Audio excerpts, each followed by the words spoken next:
let's talk about using a limited palette using American Journey Andrews Turquoise. Let's check it out.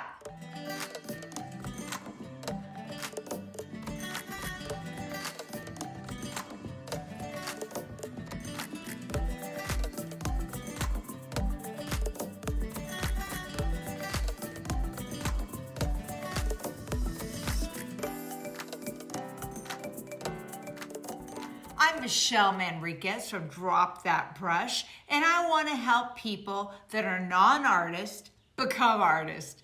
Like, subscribe, and ring that bell. I've always loved this color, but I've never really worked with it that much. I just give it a splash of color, and so I'm not sure how this is gonna go. We're gonna do a flower, and I will be using some of it, definitely in my greens, and maybe in the background, but we'll talk about it and we're gonna think about it because I'm not totally sure what I wanna do. So some colors should be mixed on the palette. Some colors look better mixed on the paper. Let's find out what Dan Andrews Turquoise. Do you guys know who Dan Andrews is? He's a wonderful artist. I adore him. He is a major, soft, amazing painter. Love his work, always exciting, and very loose. I love that. So anyway, that's Dan Andrews. Check him out. Well, I'm gonna work on colors, and I wanna see what would work good with certain colors. And I always like to try new colors. I'd like to try this, which is Aussie Red Gold. Coral. I do love coral. It's one of my favorite colors. I just think it's a pretty color. Red, because I'm trying to determine, should I do the darker red or the ultramarine rose? So I want to see what happens. I do need a dark somewhere to make this work. And because I normally do like a ultramarine or phthalo blue, I'm gonna use this, which is a very, well, it's not majorly opaque, but it definitely is some opaque, depending upon how much water you into it. So those are my colors, and I'm gonna decide whether it's going to be this one or that one. I don't know. The rest of them, I think I'm cool and know what I'm kind of doing. All right, so let's do Aussie. Value-wise, this is just a tad, but they're really close. I don't think I get more than a 3, maybe. So, okay. And that's like kind of an obnoxious that, but what's in between? Okay, that's a pretty color too. And I could probably get one in between that. Let me just, Okay, it's way too bossy and just too bright. I can take a little bit of coral and calm it down to a much more, we'll give it a much more subtle look rather than this really bossy color. But again, I'm not sure what's gonna happen with Andrews. And is it something I wanna mix or I wanna mix on the paper? So that's something to think about too. Coral.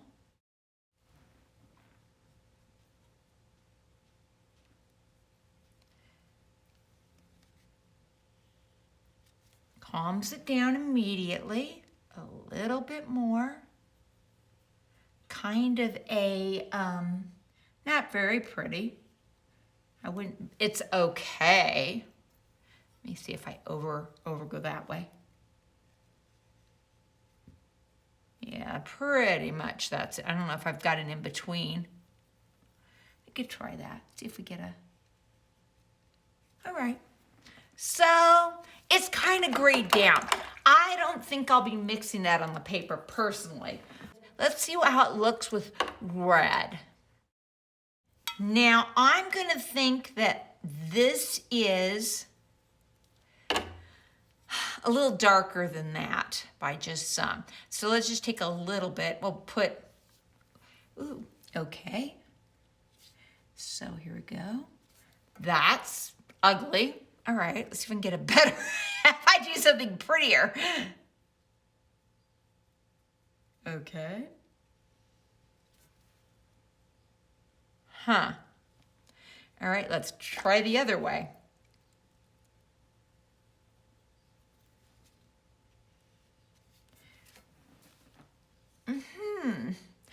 Okay, not loving that. Let's see what Ultramarine. I hope Ultramarine will be better than that.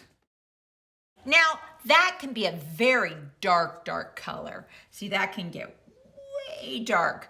But if I overpower that, it'll just be dark. So I have to kind of be gentle. Now, this is a granulating color, so it does interesting things. Okay, that's fun. And here, that's not awful.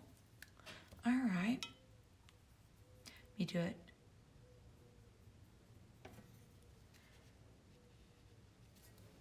I think that's the same, just a little bit of a little darker. So let me try this. This is just a tad. Huh. Well, I definitely like this better than so that tells me forget this. This is not pretty at all. Oh, wait a minute. I know what else I need to do. I need to know if Ultramarine and Aussie, let's see what that does. Now, these come real close to be complementary colors. So I just want to take a look. Okay.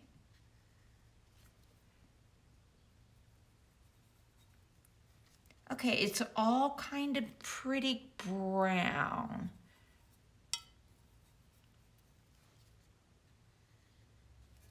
I think that's gonna be it. They're okay colors. This would allow me to have a dark in the middle. There's a couple areas that are dark in the picture, and so I can use that as the dark. I could even use that if I really wanted to, but I don't think that'd be pretty. I want you to see, Aussie and Coral is a beautiful color. It does look nice. And so, I've already forgotten the red. The red was really kind of ugly. So this plus this. So I've got, well, hold on me. And so I have just a blush. Isn't that pretty? And just a blush.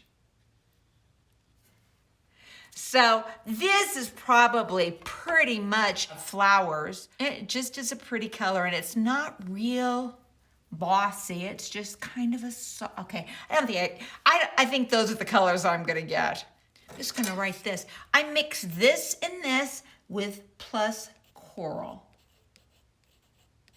I'm gonna make piles of the colors that I'm gonna use. So here and this.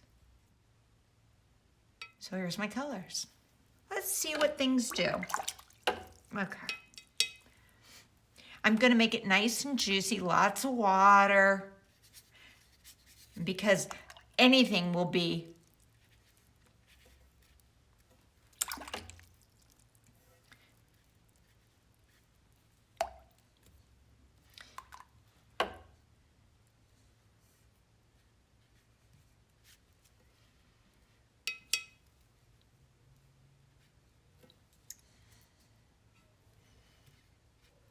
let's see, that makes pretty colors. Let's go here. If I just put that there, how's that look? Oh, that's pretty. Let me kind of, now see, I don't necessarily love it when I mixed it, but boy, it does do some interesting colors. Now, I've got all that juice, so let me go ahead and do this and just touch it. And let's see what it does. See, it's kind of pretty in the background. Could that be a nice background? So it's kind of more dulled down, and this be very vibrant. All right, I think I've got some lovely colors, and I can see that this will look quite lovely. All right, so next week I will be working on this flower. I just want to see how that looks. That there is a lot of granulation. So again, I think I'll probably use the granulation one for the background. We'll see how it goes next week. Do you have any questions? Is there another way you would have handled this? Let me know. I learned some things. I don't think this color is a very good mixing color, except it's reasonable for yellows to make greens. Pretty much everything else is kind of yucky. Not thrilled. The other thing that I want to mention about this color, it's semi-opaque. Why do I care? Well, opaque colors don't move much. You put it on, it just sticks. Whereas transparent colors, what you do is you can put layers on top of it. So when you're doing a opaque color, because I checked out my video for next week and I'm having issues. And the reason why, because opaque colors are good for putting on top of, not for layering. So I kind of learned something. And I kind of knew that, but I'd forgotten. But oh yeah, I noticed it now, and we'll talk about it next week. Anyway, I still love this color. It's beautiful, but it's not a good mixing color. It's a little bit better in the mixing the paper. Pretty much is where I'd go for that. Or a spot of color in barns, people, on top of the transparent layers. But I'm still gonna use it. So let's see what happens next week. We'll talk about it. When you're playing and you don't know what to do, drop that brush, like, subscribe, and ring that bell. You have a wonderful week, and I will see you next week with my rose.